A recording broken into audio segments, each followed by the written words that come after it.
বস হ্যাঁ সালুকে, বস আয়েশা যে জিনিসগুলো রোজ ব্যবহার করত আমি সেই প্রত্যেকটা জিনিস থেকে ডিএনএ স্যাম্পল নিয়েছি, কিন্তু আশ্চর্যের ব্যাপার কোনো স্যাম্পলই আয়েশার ডিএনএ এর সঙ্গে ম্যাচ করছে না। কিন্তু হ্যাঁ, খুনির ব্যাপারে একটা খুব গুরুত্বপূর্ণ সূত্র পেয়েছি। সেটা কি স্যার? বস এই ডিএনএ প্রোফাইলটা দেখো। এই দুটো ডিএনএ প্রোফাইলই দুটো আলাদা আলাদা লোকের, কিন্তু অদ্ভুত ব্যাপার হচ্ছে যে দুটো প্রোফাইলই আমি একই লোকের শরীর থেকে পেয়েছি, প্রশান্ত শরীর থেকে। প্রশান্তর শরীর থেকে? হ্যাঁ বস। সেটা কিভাবে? প্রশান্তর মৃত্যু অগণিত ছুরির আঘাতের জন্য হয়েছে, আর ওর শরীরে যে খাবার চিহ্নটা আছে সেটা আসল নয়, তৈরি করা হয়েছে নকল।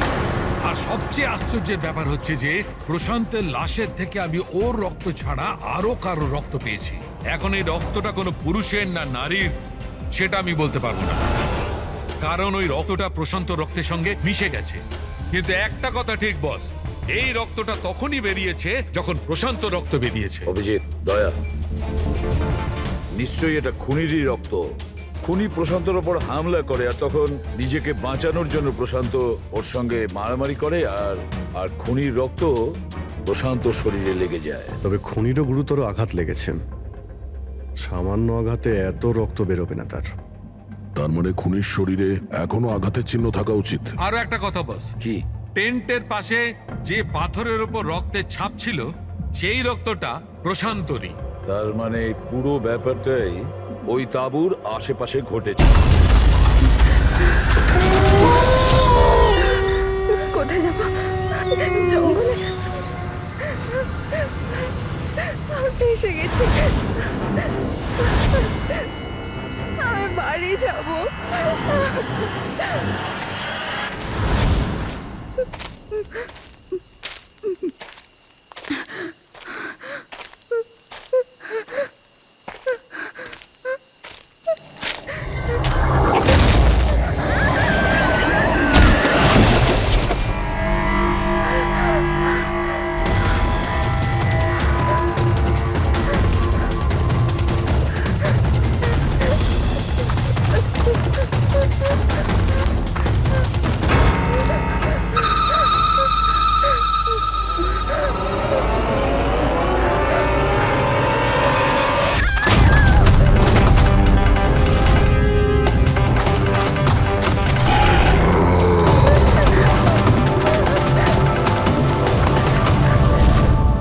নিমি ঘুমিয়ে পড়েছে? হ্যাঁ, শুয়ে পড়েছে। আরে হিরাল, তোমায় খুব ডিস্টার্ব লাগছে। কি বলবো, 24 ঘন্টা হয়ে গেল আয়েশা গেছে, না তোর ফোন লাগছে না ফোন করেছে। আমার না খুব টেনশন হচ্ছে, জানি না কোনো বিপদে না পড়ে যায় ও। দেখো হিরাল, এখনো বড় হয়ে গেছে, আমার মনে হয় তুমি ওর মায়ের মতো রিয়াক্ট করছো। নিজের প্রবলেম নিজে সলভ করতে পারবে ও, ছোট বাচ্চা নয় ও। রোহান, এরকম কিভাবে বলতে পারো? ছোট বোনও আমার, আমি ওর জন্য টেনশন করবো না তো আর কে করবে? আর ওর আমাকে ছাড়া আর কে আছে এই দুনিয়াতে?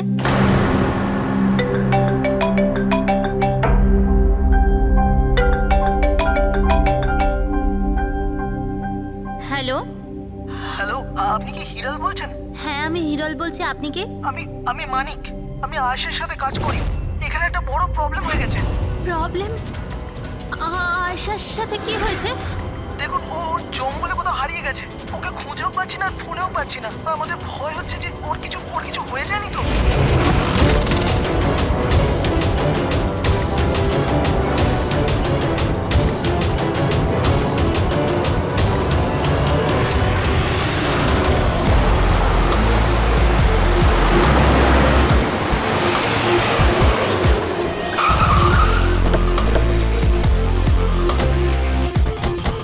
স্যার, ফরেস্ট ডিপার্টমেন্টের লোক ভেতরে আমাদের জন্য ওয়েট করছে, আর আয়েশার ক্রু মেম্বাররাও অন দ্য ওয়ে। কিন্তু আপনারা এটা তো নিশ্চয়ই জানেন যে ওই লাশটা আয়েশারই নাকি অন্য কারোর। আমি একটা জিনিস বলতে পারি, ও না স্কাই ব্লু কালারের টি শার্ট পরেছিল আর ব্ল্যাক কালারের কার্গো পরেছিল আর হাই পনিও পরেছিল। ওর জামা হাফ ডেড বডির সাথে ম্যাচ করছে কিনা এটা তো বলুন।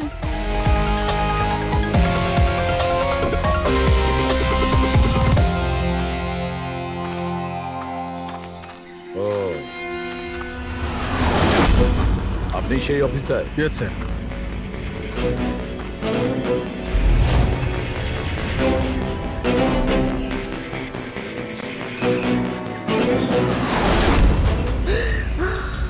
প্রশান্ত?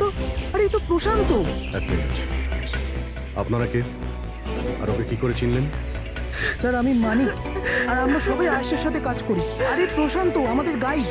আয়েশা এনাকে লোকেশন খোঁজার জন্য বলেছিল, আর যখন আয়েশা হারিয়ে গেল তখন এই ওকে খুঁজতে গেছিল। এর এরকম অবস্থা, তাহলে আয়েশা কিরকম অবস্থায় আছে? না না না, না না, আয়েশার কিছু হয়নি, আমি বলছি তো, trust me. Sir please please আমার বোনকে খুঁজে বাঁচিয়ে নিন স্যার, প্লিজ স্যার, প্লিজ বাঁচিয়ে নিন। দেখো, তোমার বোনকে নিশ্চয়ই আমরা বাঁচাবো। আপনি ওনাকে একটু সাইডে নিয়ে যান। স্যার এই বডিটা আজ সকালেই আমরা পেয়েছি। এই আমাদের গাইড বাহাদুর, এই বডিটাকে প্রথম দেখেছে। এই প্রশান্তকে একা গিয়েছিল আয়েশাকে খোঁজার জন্য? হ্যাঁ স্যার, কারণ ও জঙ্গলের সমস্ত রাস্তা চিনত। যত ভালো করেই চিনুক না কেন, রাতের অন্ধকারে ঘন জঙ্গলে বিনা পারমিশনে বিনা গাইডে রাতে ঘোরাফেরা, নিজে থেকে মৃত্যুকে ডেকে আনা, তোমরা খুব বড় ভুল করেছো। এই বডিটা এইভাবে পেয়েছি, জানি না দ্বিতীয়টা কি অবস্থায় পাবো। আচ্ছা এটা বলো যে এখানে কোনো হিংস্র জানোয়ার আছে? এরকম কোনো হিংস্র জন্তু নেই, ঘন জঙ্গল, হারিয়ে যাওয়ার ভয় আছে। কোনো জন্তু জানোয়ারের আঁচড় তো মনে হচ্ছে না, কিন্তু এটা ছুরির আঘাত বলে মনে হচ্ছে। একে ছুরি দিয়ে খুন করা হয়েছে।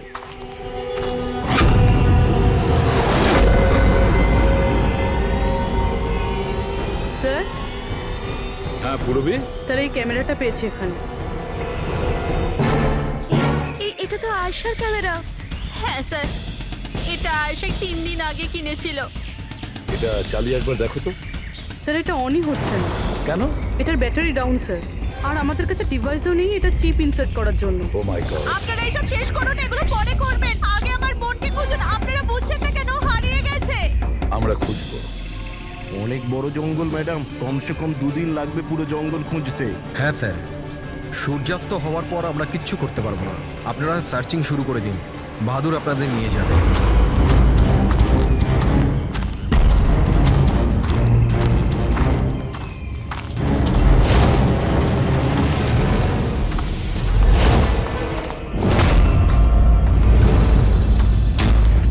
স্যার, স্যার আমরা জঙ্গলের অনেক ভেতরে চলে এসেছি স্যার। স্যার এখানে কেউ আসা যাওয়া করে না স্যার। স্যার এক কাজ করি, আমরা ফিরে যাই, না হলে অন্ধকার নেমে আসবে। এখন তো অনেক আলো আছে, অন্ধকার হয়েছে কোথায়? স্যার ফিরতেও তো অনেকটা সময় লাগবে না স্যার? তো ওই হিসাবেই বললাম, এত দূর স্যার কেউ আসেই না। স্যার এখানে কিচ্ছু পাবেন না। আরে ভাই, যখন এত দূর চলে এসেছে একটু দেখে নি না ভাই? চলো চলো। আচ্ছা আচ্ছা।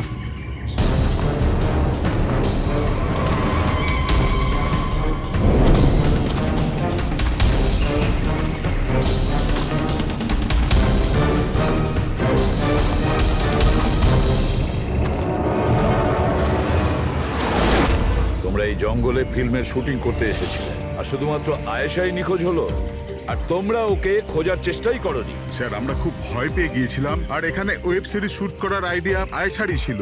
স্যার আমরা ওকে আনিনি, ও আমাদের এনেছিল লোকেশন দেখাতে। হ্যাঁ স্যার, এই প্রশান্ত গাইড আয়েশার পরিচিত ছিল, আর এই কাছেই থাকতো আর জঙ্গলটাকে ভালো করে চিনতো। আর আমরা তো রাত্রিরে থাকার পর সকালে বেরিয়ে পড়তাম, সবকিছু ঠিকঠাক চলছিল, লোকেশনও পেয়ে গেছিলাম। আর এরপর আমরা টেন্টের বাইরে আগুন জ্বালিয়ে খাবার বানাচ্ছিলাম। কটার সময়ের ঘটনা এটা? 5টা-6টা নাগাদ। আর তখনই হঠাৎ আয়েশা নিজের ক্যামেরা নিল আর জঙ্গলের দিকে যেতে লাগলো। জঙ্গলের দিকে যাচ্ছিল কেন? ও বলেছিল যে ও আশেপাশের একটুখানি ভিডিও করে হিরণকে পাঠিয়ে দেবে, আর এটাও বলেছিল আশেপাশেই থাকবে আর তাড়াতাড়ি ফিরে আসবে। তারপর অনেকক্ষণ পর্যন্ত যখন এলো না, তখন আমাদের মনে হলো যে কিছু গন্ডগোল আছে। এর আগে আমরা কিছু করতাম কি, সেখানে প্রশান্ত চলে এলো। ও জানতে পারলো তো ও নিজেই খুঁজতে চলে গেল। আর ও আমাদের ওখানেই থাকতে বলল। ও বলল যে জঙ্গলটা খুব বিপজ্জনক আর আমাদেরও প্রাণের ঝুঁকি থাকতে পারে। ব্যাস এটা বলেই ও জঙ্গলে ঢুকে গেল স্যার। তার মানে ওই প্রশান্ত আর ফিরে আসেনি, আর তোমরা পালিয়ে গেছো এখান থেকে নিজেদের বাঁচাতে। না স্যার, আমরা ওখানেই ছিলাম যখন চিৎকারটা শুনলাম। 15-20 মিনিট পর্যন্ত একটা মেয়ের। স্যার স্যার ওই চিৎকার শুনে আমরা খুব ভয় পেয়ে গেছিলাম, আর তারপর আমরা ওখান থেকে পালিয়ে গেলাম। স্যার, আমরা খুব বড় ভুল করে ফেলেছি। চিৎকারটা শুনে আমাদের এখান থেকে পালানো উচিত হয়নি। আয়েশাকে সাহায্য করা উচিত ছিল। সত্যিই তোমরা একটা বড় ভুল করেছো। আয়েশার চিৎকার শুনে যদি তোমরা জঙ্গলে ঢুকতে, আয়েশা এখন আমাদের সঙ্গে থাকতো, আর প্রশান্ত ও হয়তো বেঁচে যেত। তুমি তো বলছিলে যে এত ভেতরে জঙ্গলের কেউ আসতে পারে না, এটা কি? স্যার আমি জানি না, কিন্তু এটা আমাদের ডিপার্টমেন্টের কখনোই নয়। জঙ্গলের মধ্যে টেন্ট, দেখছি এর ভেতরে কে আছে।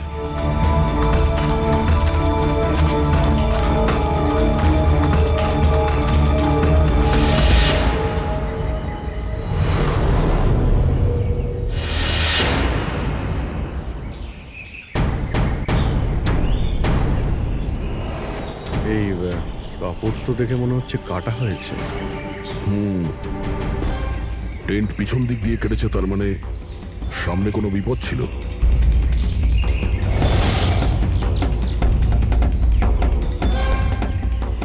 ছুরি, এটা দিয়েই কাটা হয়েছে। বাইরে গন্ডগোল হতেই পিছন থেকে কেটে পালিয়ে গিয়েছে।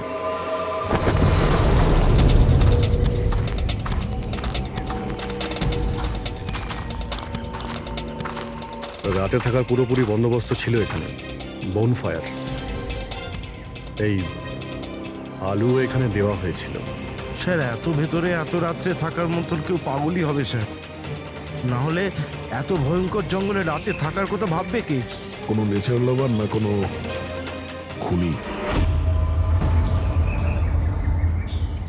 এই দেখো,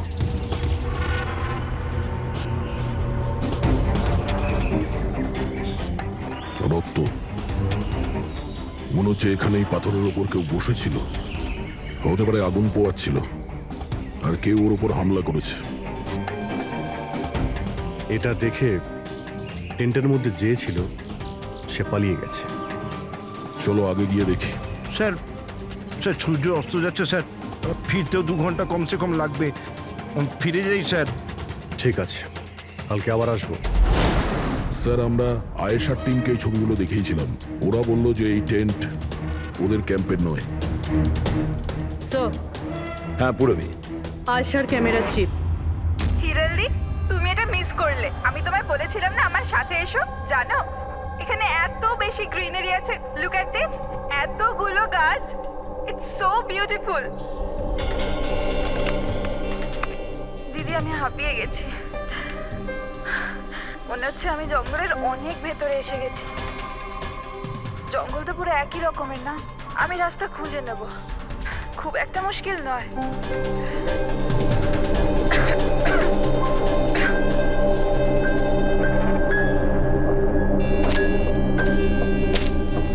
কেউ আছে নাকি ওখানে?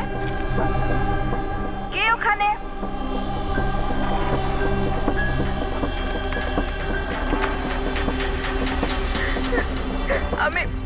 আমি ফেঁসে গেছি এখানে।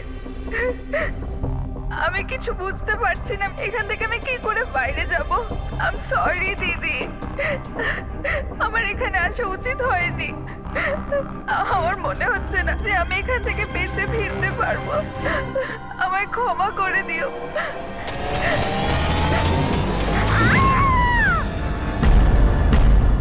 অভিজিৎ, যে কোনো পরিস্থিতিতে এই মেয়েটাকে ওই জঙ্গল থেকে উদ্ধার করতে হবে আমাদের। বস হ্যাঁ সালুকে। বস, আয়েশা যে জিনিসগুলো রোজ ব্যবহার করত, আমি সেই প্রত্যেকটা জিনিস থেকে ডিএনএ স্যাম্পল নিয়েছি। কিন্তু আশ্চর্যের ব্যাপার, কোনো স্যাম্পলই আয়েশার ডিএনএ এর সঙ্গে ম্যাচ করছে না। কিন্তু হ্যাঁ, খুনির ব্যাপারে একটা খুব গুরুত্বপূর্ণ সূত্র পেয়েছি। সেটা কি স্যার? বস এই ডিএনএ প্রোফাইলটা দেখো। এই দুটো ডিএনএ প্রোফাইলই দুটো আলাদা আলাদা লোকের। কিন্তু অদ্ভুত ব্যাপার হচ্ছে যে দুটো প্রোফাইলই আমি একই লোকের শরীর থেকে পেয়েছি, প্রশান্ত শরীর থেকে। প্রশান্তর শরীর থেকে? হ্যাঁ বস। সেটা কিভাবে? প্রশান্তর মৃত্যু অগণিত ছুরির আঘাতের জন্য হয়েছে, আর ওর শরীরে যে খাবার চিহ্নটা আছে সেটা আসল নয়, তৈরি করা হয়েছে নকল। আর সবচেয়ে আশ্চর্যের ব্যাপার হচ্ছে যে প্রশান্তের লাশের থেকে আমি ওর রক্ত ছাড়া আরো কারো রক্ত পেয়েছি। এখন এই রক্তটা কোনো পুরুষের না নারীর সেটা আমি বলতে পারবো না, কারণ ওই রক্তটা প্রশান্ত রক্তের সঙ্গে মিশে গেছে। কিন্তু একটা কথা ঠিক বস, এই রক্তটা তখনই বেরিয়েছে যখন প্রশান্ত রক্ত বেরিয়েছে। অভিজিৎ, দয়া, নিশ্চয়ই এটা খুনিরই রক্ত।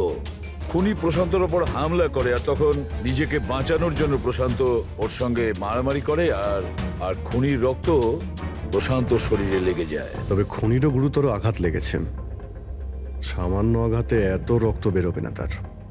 তার মানে খুনির শরীরে এখনো আঘাতের চিহ্ন থাকা উচিত। আরো একটা কথা বস, কি? টেন্টের পাশে যে পাথরের উপর রক্তের ছাপ ছিল সেই রক্তটা প্রশান্তরই। তার মানে পুরো ব্যাপারটাই ওই তাঁবুর আশেপাশে ঘটেছে।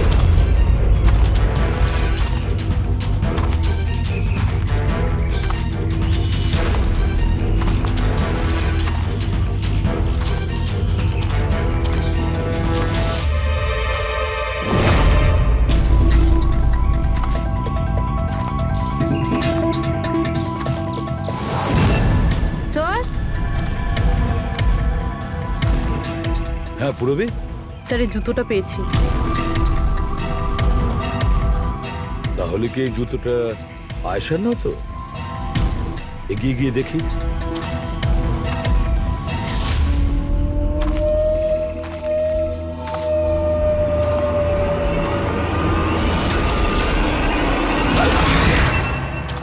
স্যার, হ্যাঁ, এই দেখুন স্যার।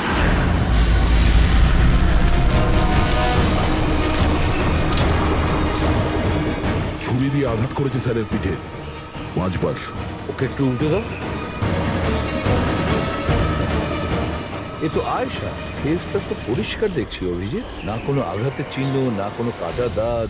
কিন্তু ওই ভিডিওতে যে দেখলাম। হ্যাঁ স্যার, ভিডিওতে এর মাথায় আঘাত লেগেছিল, রক্ত বেরোচ্ছিল। এখানে তো আঘাতের কোনো চিহ্নই নেই, একদম পরিষ্কার। তার মানে হলো ওই ভিডিওটা নকল। মানে আয়েশা অ্যাক্টিং আর মেকআপ দিয়ে দেখানোর চেষ্টা করেছিল যে ওকে কেউ মারতে চাইছে, খুন করতে চাইছে। কিন্তু এটা কেন করবে? স্যার, কেউ হয়তো মজা করবে, আর না হলে কোনো ভয়ঙ্কর পরিস্থিতি থেকে বাঁচার জন্য নাটক করছে। আর দুটো অবস্থাতেই এর মিথ্যেটা সত্যি হয়ে যায়। আর ও যা কিছু করেছিল, কেন করেছিল, সে তো বন্ধু আর আত্মীয়রাই বলতে পারবে। সবাইকে ডেকে নাও। প্যাড্রিক, আয়েশার সমস্ত ফোন রেকর্ড চেক করো। দেখো এই ঘটনাটার পরে ও কাদের কাদের সঙ্গে কথা বলেছিল আর তারা সেই মুহূর্তে কোথায় ছিল।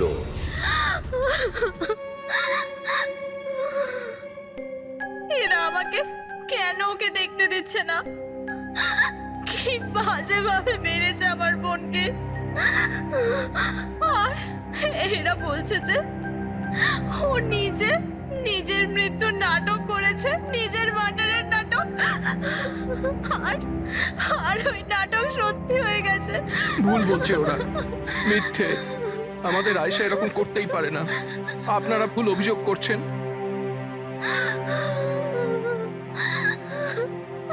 দেখুন, আপনার দুঃখ আমরা বুঝতে পারছি, কিন্তু এই অভিযোগ ভুল নয়, সত্যি। এটা আয়েশার ক্যামেরা থেকে যে থার্ড ক্লিপিংটা আমরা পেয়েছি, সেখানে আয়েশার মুখের উপরে অনেকগুলো ক্ষত চিহ্ন ছিল। কিন্তু যখন আমরা আয়েশার লাশটাকে পাই, তখন ওর মুখ আর গলা পরিষ্কার ছিল। কেন? কিভাবে? এই ভিডিওটাতে আয়েশা মজা করছিল না তো? ওর মজা করার স্বভাব ছিল না তো? একদম না। ওর জীবনে এত সমস্যা ছিল যে ও মজা করবার কথা ভাবতেই পারতো না। ও জঙ্গলে হারিয়ে গিয়েছিল, আর কোনো মানুষ এই সিচুয়েশনে মজা কি করে করবে? অন্য কারো কথা জানি না, কিন্তু আয়েশা এটা অবশ্যই করেছে। আর যদিও মজা করে না করে তো ইচ্ছে করেই করেছে।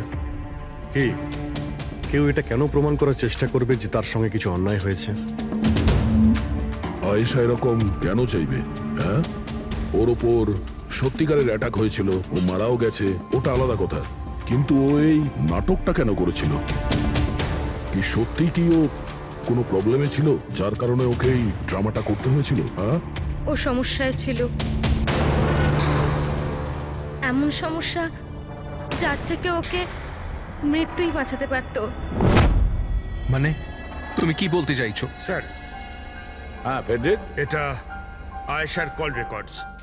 বিশেষ কিছু পেয়েছো? হ্যাঁ স্যার, একটা লোক আছে কেতন, সে আয়েশাকে অনেকগুলো মেসেজ আর কল করেছিল। এমনকি যেই রাতে আয়েশা খুন হয়েছিল সেই রাতেও ওর ফোন জঙ্গলের কাছেই ছিল, 2 কিলোমিটারের মধ্যে। এই কেতনকে? খুনের রাতে ও জঙ্গলের আশেপাশেই ছিল। কে? হ্যাঁ, স্যার, ও আয়েশার স্বামী। দুজনে আলাদাই থাকতো।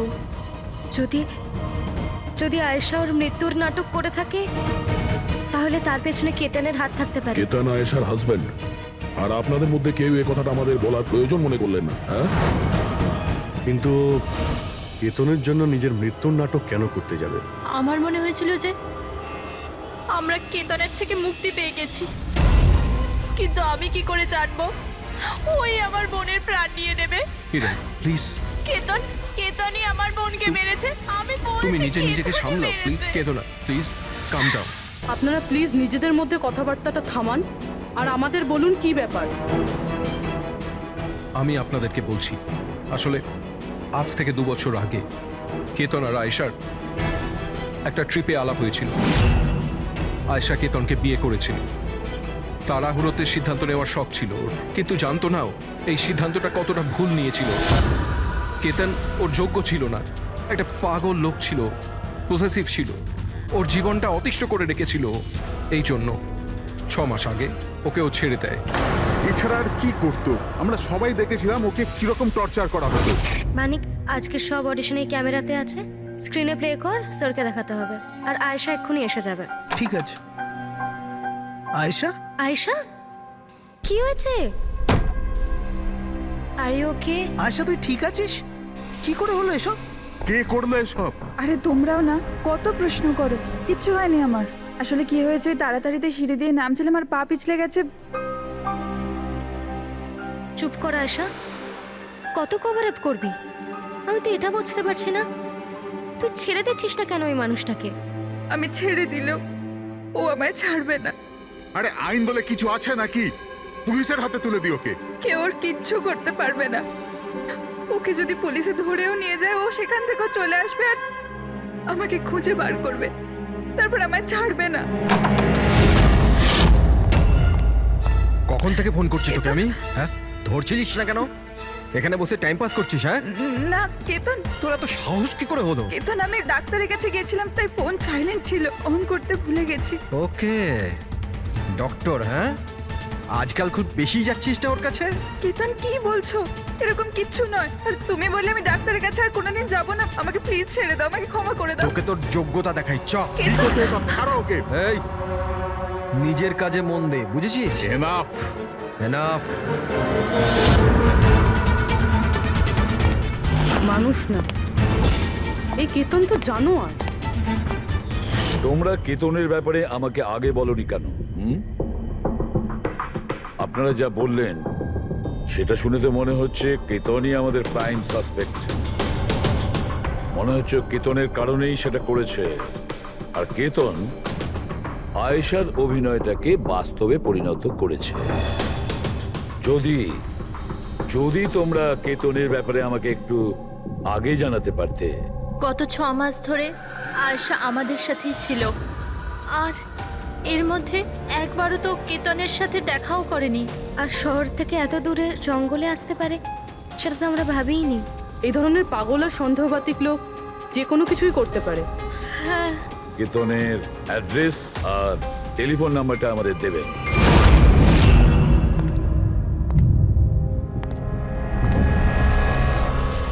কেতন,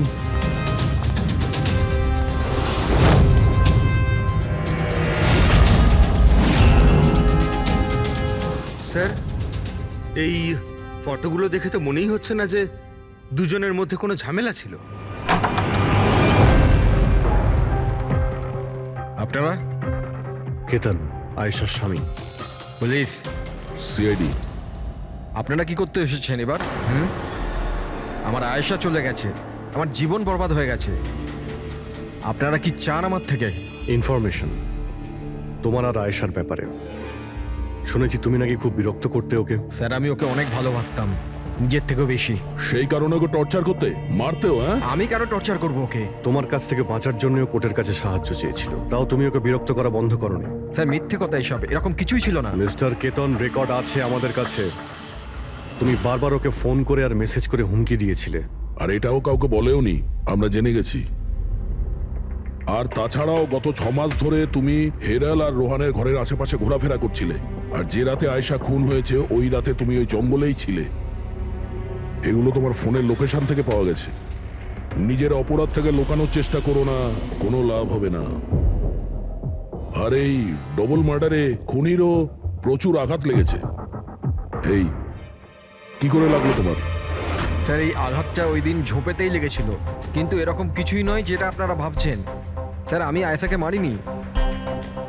স্যার আমি মানছি যে আমি ওই দিন জঙ্গলে গিয়েছিলাম, কিন্তু স্যার আমি তো শুধু ওর সাথে কথা বলার জন্য গিয়েছিলাম। স্যার পুরো 6 মাস হয়ে গেছে, আমি ওকে দেখিনি পর্যন্ত। খুব মিস করতাম স্যার ওকে, ওর সাথে দেখা করতে চাইতাম, ওর সাথে কথা বলতে চাইতাম, যাতে ওকে বাড়িতে ফিরিয়ে আনতে পারি, যাতে আবার টর্চার করতে পারো। না স্যার, আমি বদলে গেছি স্যার। স্যার আমি তো এটাই বলতে চেয়েছিলাম, কিন্তু যখন আমি জঙ্গলে গেলাম দেখলাম যে ও অন্য কারোর সাথে যাচ্ছে জঙ্গলের ভেতর। স্যার আমি কি করতাম স্যার, আমি এমনিতেই মাথা গরমের লোক। আমি ভাবলাম বেকার বেকার ঝামেলা তৈরি হবে, সেই জন্য আমি চুপচাপ বাড়ি ফিরে এলাম স্যার। স্যার ট্রাস্ট মি, আমি কিচ্ছু করিনি, আমি মারিনি ওকে স্যার। দেখো কেতন, তুমি এখনো আমাদের সন্দেহের তালিকায় আছো। যতক্ষণে কেসটা শেষ না হচ্ছে তুমি হেফাজতে থাকবে।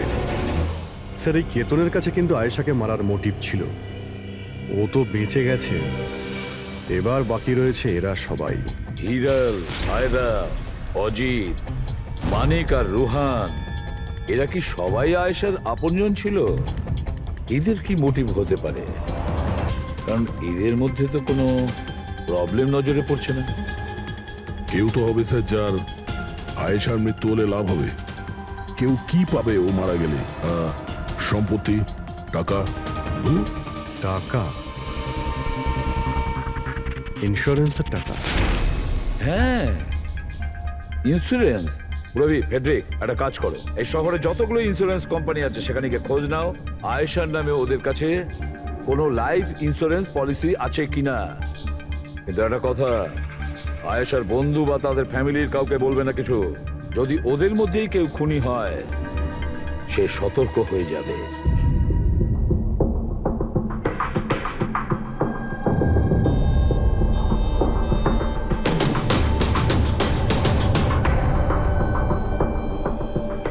ওকে, থ্যাঙ্কস স্যার। হ্যাঁ ফেডরিক, আয়েশার অ্যাকাউন্টে মাত্র 1 লাখ টাকা আছে, কোনো ফিক্সড ডিপোজিট পর্যন্ত নেই। স্যার তনিশা ইন্স্যুরেন্স প্রাইভেট লিমিটেডের কাছে আয়েশার নামে একটা বীমা পলিসি রয়েছে 50 লাখ টাকার। ও আচ্ছা। আর এই টাকা আয়েশার ভাগ্নি মানে ও দিদি আর জামাইবাবুর মেয়ে নিমিষা পাবে। আচ্ছা, তাহলে এই ব্যাপার। স্যার আসলে আপনারা কি চাইছেন? আমার যা জানা ছিল আমি সবকিছু বলে দিয়েছি। আর আপনারা জানেন আমার স্ত্রীর শরীর কতটা খারাপ, এখন আমার ওর সঙ্গে থাকা উচিত, আর আপনারা আমাকে এখানে আটকে রেখেছেন। স্যার বলার কি বাকি আছে? সব বলে দিয়েছি। অনেক কিছু বাকি আছে। তুমি একটু বেশি কথা বলো, সেই জন্য যা কিছু প্রশ্ন করব ঠিক তারই উত্তর দেবে। এই তোমার ওইখানে যে ফ্যাক্টরিটা আছে ওটা তো বাজেয়াপ্ত হতে চলেছে, এর লোন তুমি শোধ করতে পারোনি কি? হ্যাঁ, কিন্তু আপনারা এগুলো কেন জিজ্ঞাসা করছেন? আপনারা এগুলো কি করে জানলেন? প্রশ্ন নয়, শুধু উত্তর। আয়েশা তোমাদের সাথে তোমাদের বাড়িতেই থাকতো না? তাহলে 7 দিনে তুমি ওকে 41 বার কল করেছো কেন? বাহ বাহ বাহ, 7 দিনে 41টা কল এসেছে আয়েশা, দারুণ ব্যাপার। আর তার উপরেও তুমি অর্থ কষ্টে ভুগছিলে, তাই না? আর আয়েশার মৃত্যুর পরে তোমার ছোট বাচ্চা টাকা পেত 50 লক্ষ টাকা। আর ওই ছোট্ট নিরীহ শিশু সে কি করে জানবে 50 লাখের ধর্ম? ও কিভাবে ব্যবহার করবে? আর ওই 50 লক্ষ টাকা তো ভোগ করতো বাচ্চাটার বাবা, মানে তুমি, রোহন। থামুন আপনারা, চুপ করুন। আপনাদের কথা মতো আমি আয়েশাকে মেরেছি স্যার। স্যার আমার ওপর 15 কোটি টাকার লোন আছে, 50 লাখে আমার কিচ্ছু হবে না। আমি আয়েশাকে মারবো। আর ওটা যা ওর শরীরের ওপর থেকে খুনির রক্ত পাওয়া গেছে, আপনারা দেখতে পারেন আমার গায়ে কোনো চোটই লাগেনি, কারণ আমি ওখানে ছিলামই না, আমি কাউকে খুন করিনি। সব ঠিক করা ছিল, প্রশান্ত সবকিছু সামলানোর কথা ছিল। এক মিনিট। কি সামলে নিত? হ্যাঁ, প্রশান্ত কি সামলে নিত? বলো, প্রশান্ত কি সামলে নিত? স্যার আমার ভুল হয়ে গেছে, আমার সবকিছু আপনাদের আগেই বলে দেওয়া উচিত ছিল। আমি ভয় পেয়ে গেছিলাম, খুব ভয় পেয়ে গেছিলাম। কোনটা বলার ছিল আগে? তাড়াতাড়ি বলো। আমি আয়েশার প্ল্যানে যুক্ত ছিলাম। আমরা শুধু ওকে মৃত দেখাতে চেয়েছিলাম, অ্যাকচুয়ালি ওর মরার কথা ছিল না। তার মানে আমাদের সন্দেহ ঠিক ছিল স্যার। সবকিছু ঠিক ছিল, ওই ভিডিওটা নকল ছিল, শুধু কেতনের থেকে বাঁচার জন্য ছিল। আর তুমিও এই প্ল্যানে জড়িত ছিলে। স্যার কেতন আয়েশার জীবন অতিষ্ঠ করে দিয়েছিল। ও বেচারি চুপ থাকতো, কাউকে কিছু বলতো না। স্যার একদিন লিমিট ক্রস করে গেল, সব সীমা ছাড়িয়ে গেল। ওর মনে হলো কেতন ওর জন্য কোনো বড় বিপদ হতে পারে। ও আমাকে বলেছিল স্যার। স্যার স্যার কেতন পাগল ছিল, পুলিশ বা ডিভোর্স ওর কেউ কিচ্ছু করতে পারতো না। আয়েশা ওটাকে পার্মানেন্ট মুক্তি পেতে চাইছিল, চিরদিনের জন্য। আমি হাঁপিয়ে গেছি জিজু। এখন তো ডিভোর্স আমাকে কেতনের থেকে বাঁচাতে পারবে না। যেটা আমায় ওই কেতনের হাত থেকে বাঁচাতে পারে সেটা শুধু আমার মৃত্যু।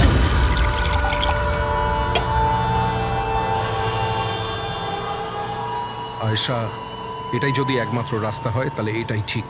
তোমার মৃত্যু তোমায় কেতনের হাত থেকে বাঁচাতে পারে। মরে যাও। হোয়াট? রিল্যাক্স, আমার কাছে একটা আইডিয়া আছে।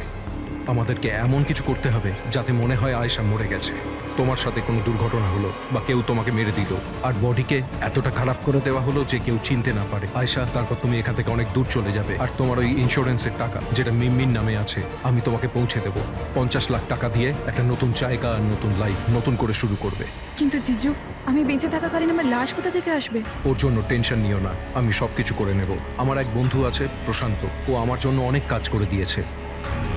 কিন্তু হ্যাঁ আয়েশা, এরপরে তুমি কখনো জীবনে আমার সাথে, মিমির সাথে, হিরালের সাথে কোনোদিন দেখা করতে পারবে না। হ্যাঁ, কিন্তু ওই পাগল লোকটার থেকে তুমি সারা জীবনের জন্য মুক্তি পেয়ে যাবে, তুমি মুক্ত হয়ে যাবে। সবকিছু ঠিক ছিল, সবকিছু প্ল্যান মাফিক চলছিল। আমি আয়েশা আর প্রশান্তর সঙ্গে ফোনে যোগাযোগ রেখে চলছিলাম। তারপর জানি না হঠাৎ করে ফোন কেটে গেল। আমি জানতাম ওখানে একটা মেয়ের মৃতদেহ পাওয়া যাবে, যার ব্যবস্থা আমি বাধ্য হয়ে করেছিলাম। শুধু আয়েশার জামা কাপড় ওই মেয়েটিকে পরানোর কথা ছিল। ওর মুখটা এত খারাপ ছিল যে কেউ চিনতেও পারতো না। কিন্তু স্যার সিরিয়াসলি আমি তো শকে ছিলাম। ওটা মেয়েটার নয়, প্রশান্তের বডি ছিল। স্যার প্রশান্ত তো আয়েশাকে সকাল হওয়ার আগেই জঙ্গল থেকে অনেক দূরে নিয়ে যাওয়ার কথা ছিল, কোনো সেফ জায়গায়। কিন্তু হঠাৎ করে কি হয়ে গেল স্যার? স্যার আমার যতটা জানা ছিল আপনাদের বলে দিয়েছি স্যার। স্যার প্রশান্তকে কে মেরেছে, আয়েশাকে কে মেরেছে আমি জানি না। স্যার তার মানে তৃতীয় কোনো ব্যক্তি ছিল যে প্ল্যানটার ব্যাপারে জানতো, যে আয়েশাকে চিনতো, প্রশান্তকেও চিনতো, আর ওই সময় ওই জঙ্গলেই ছিল। কোনো তৃতীয় ব্যক্তি? হ্যাঁ, কোনো তৃতীয় ব্যক্তি। তোমার প্ল্যানের হিসাবে টেন্টে প্রশান্ত এবং আয়েশা থাকার কথা ছিল, কিন্তু টেন্টের পাশে একটা পাথরের উপর প্রশান্তর রক্ত পাওয়া গেল, আর ওই টেন্টটা পেছন থেকে ফাটা ছিল। মানে আয়েশা টেন্টের সামনে থেকে যাওয়ার বদলে পেছন থেকে ছিঁড়ে বেরিয়েছে। মানে ও বিপদটা আগে থেকে বুঝতে পেরেছিল। হতে পারে ও প্রশান্তর সঙ্গে যা কিছু হয়েছিল সেটা দেখে ফেলেছিল। ইট ইজ ক্লিয়ার যে ওখানে কোনো তৃতীয় ব্যক্তি ছিল। ও প্রথমে প্রশান্তকে মেরেছে, তারপর আয়েশার পেছনে দৌড়েছে। কারেক্ট। যদি ভালো করে দেখা যায় তাহলে ওই রাতে জঙ্গলে এটাই হয়েছিল যে প্রশান্ত আর আয়েশা জঙ্গলে যায়, আয়েশা টেন্টের ভিতরে ঘুমোচ্ছিল আর প্রশান্ত বাইরে বসে আগুন জ্বালাচ্ছিল। এর মধ্যে সেই তৃতীয় ব্যক্তি ওইখানে যায় আর প্রশান্তর সঙ্গে ঝামেলা বাঁধে, আর সেই ব্যক্তি ওর উপরে আক্রমণ করে, আর আয়েশা টেন্টের পিছন দিয়ে পালিয়ে যায়। আর ওই ব্যক্তি প্রশান্তকে নির্মমভাবে হত্যা করে আর আয়েশার পিছনে ধাওয়া করে।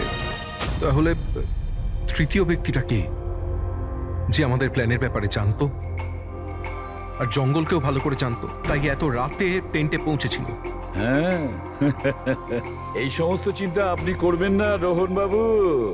এই তৃতীয় যে আছে না, তাকে তো আমরা ধরেই ছাড়বো। হ্যাঁ,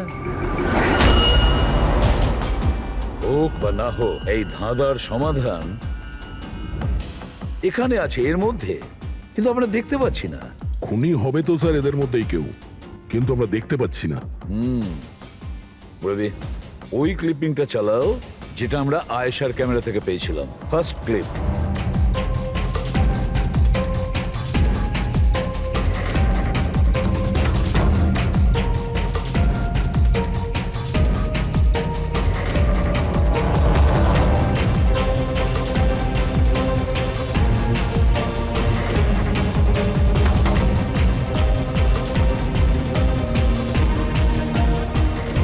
ইয়েস, তুমি ঠিকই বলেছিলে, খুনি আমাদের সামনেই আছে, কিন্তু আমরা দেখতে পাচ্ছি না। একটা কাজ করো, সবাইকে জঙ্গলে ডেকে নাও, তখনই বোঝা যাবে। স্যার এখনো আপনারা আমার ওপর সন্দেহ করছেন, যেখানে আমি আপনাদের সবকিছু সত্যি কথা বলেই দিয়েছি। স্যার আমি আমার বউকে কেন মারবো স্যার? আমি তোকে ভালোবাসি স্যার। আমার বোনের খুনিকে খোঁজার বদলে আপনারা আমাদেরই জিজ্ঞাসাবাদ করছেন। আর ওর গায়েব হওয়ার খবর তো আমি হিরাল ম্যামকে দিয়েছি, আর আমরা যদি কিছু করতাম তো আমরা কেন ফোন করতাম? হ্যাঁ, কিন্তু কেউ তো আয়েশাকে খুন করেছে, আর কে খুন করেছে সেটা আমরা জানি।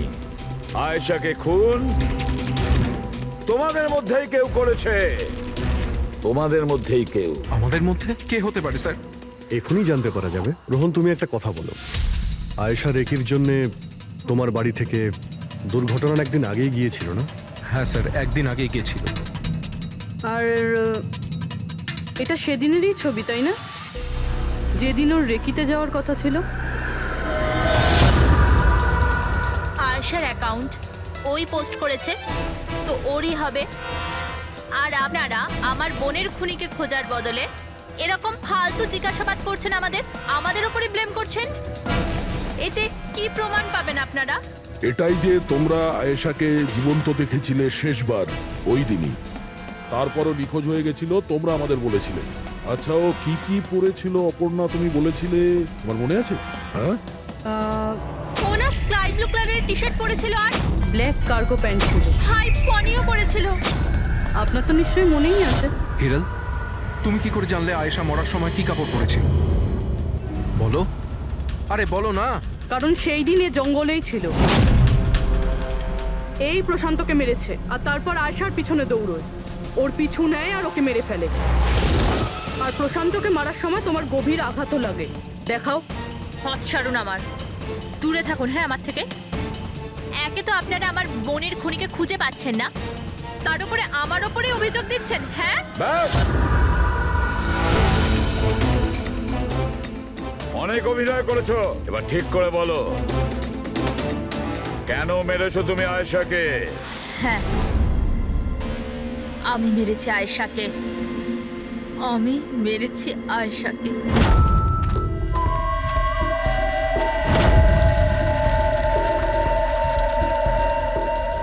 হিরাল ম্যাম, আপনি? আসতে বলো। আয়েশা না উঠে পড়ে। ইনফ্যাক্ট আমি বলছি যে ওকে সব সময়ের জন্যই না ঘুম পাড়িয়ে দাও। এটা কি বলছেন ম্যাডাম? রোহান তো তোমাকে আয়েশাকে সুরক্ষিতভাবে এই জঙ্গল থেকে বাইরে বার করার জন্য কত টাকা দিয়েছিল? 2 লাখ টাকা। আমি না তোমাকে 5 লাখ টাকা দেব আয়েশার প্রাণ নেয়ার জন্য। হিরাল ম্যাম, এসব কি বলছেন? আয়েশা ম্যাডাম আপনার বোন, আর আমি ওকে বাঁচানোর সওদা করেছি। আমি ওর সাথে বেইমানি করতে পারবো না।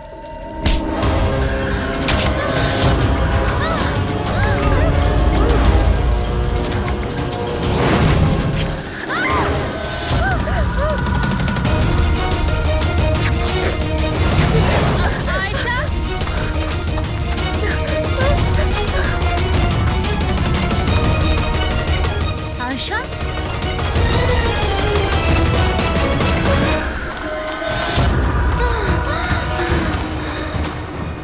আয়েশা, আমার কাছে আয় আয়েশা। আমি তোকে বাঁচাতে এসেছি আয়েশা। ও তোকে ঠকাচ্ছিল আয়েশা। তোর ইন্স্যুরেন্সের টাকার জন্য তোকে মারতে চেয়েছিল আয়েশা। আমার বোন।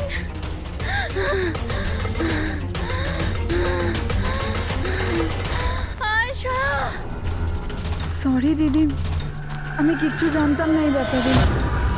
সরি, আমার জন্য তোমার এত কষ্ট হলো। আমি জানতাম না যে জিজু এরকম কিছু করছে। আই এম সো সরি দিদি। আমার বোন। সরি দিদি।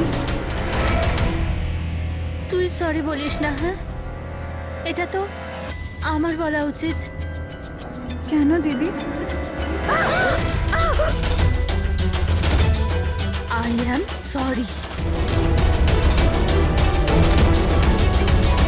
কেন কেন মেরেছো তুমি তোমার বোন আয়েশাকে? আপনারা জানেন না আয়েশাকে, ও সবসময় না সবার প্রিয় হয়ে এসছে। ভালোবাসার আয়েশা, সবাই ওকে ভালোবাসতো, আমাকে নয়। মা, বাবা, আমার সব বন্ধু, ইনফ্যাক্ট রোহান, আমার মেয়ে নিম্মিও আমার থেকে বেশি ওকে ভালোবাসতো। ও রোহানকেও আমার থেকে ছিনিয়ে নিতে চেয়েছিল। আমি রোহান আর নিম্মিকে নিজের থেকে দূরে যেতে দেখতে পারতাম না। না, আপনি বলুন আমি কি করতাম?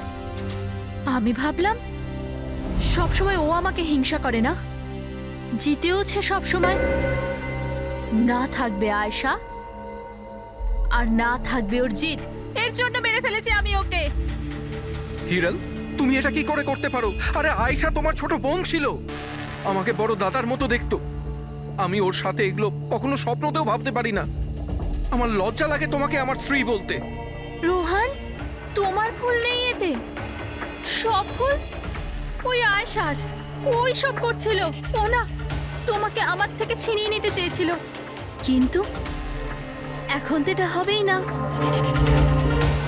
এবার তো তোমাকে কেউ আমার থেকে কেড়ে নিতে পারবে না। খুব বড় ভুল করেছো তুমি। তোমার সন্দেহ, তোমার ইনসিকিউরিটি একটা নিরীহ মানুষের প্রাণ নিয়েছো, প্রশান্ত গাইডের। আর তাছাড়াও তুমি তোমার আপন বোনকেও মেরেছো। আইন তোমাকে কঠোর থেকে কঠোরতম শাস্তি দেবে।